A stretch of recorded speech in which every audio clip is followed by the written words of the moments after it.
Сіздердің алдарыңызда экс-чемпион Чико Хикс және жаңа чемпион Джексон Қарадауыл найзағайды тағы да шаңғы орадыңыз. Әлде оны нөсер деп атағаныңыз жөн бе? Шалшыққа белшеден батты емес пе? Жоқ, Чико. Маккуин кәнігі майталман чем. Ол спортқа еңбегі сіңген қайраткер ғой.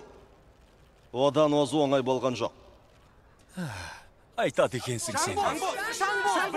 Маккуинді қадырға қосу үшін қандай өзгеріс жасайсыздар? Маккуин жаңа жаттығу әдістерін сынап көре ме? Қане, түймейді түйеде етпеңіздер.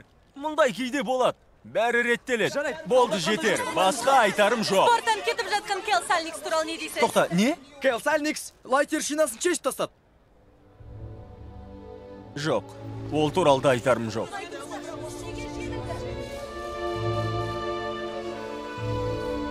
Эй, Кел! Эй, кетпексің бе? Мұның қалай сонда? Бір күні ұстазымнан менің уақытым қашан келеді деп сұрадым. Оны саған жастар айтады деді.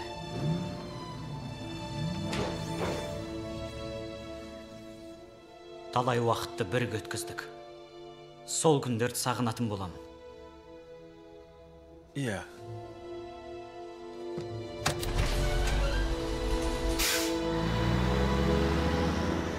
Өзгерістер алда, Чико.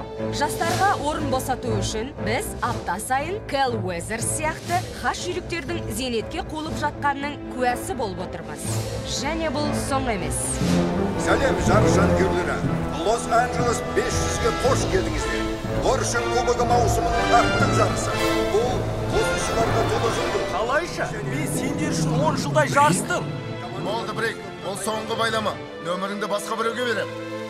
Екі рет жеңгенімше. Спорт өзгеруде, басқа алмады. Хей, Бобби! Мұнда не болып жатқаннан хабардары? Тоқта, сен Бобби емессің? Мен Дэннимін, аға.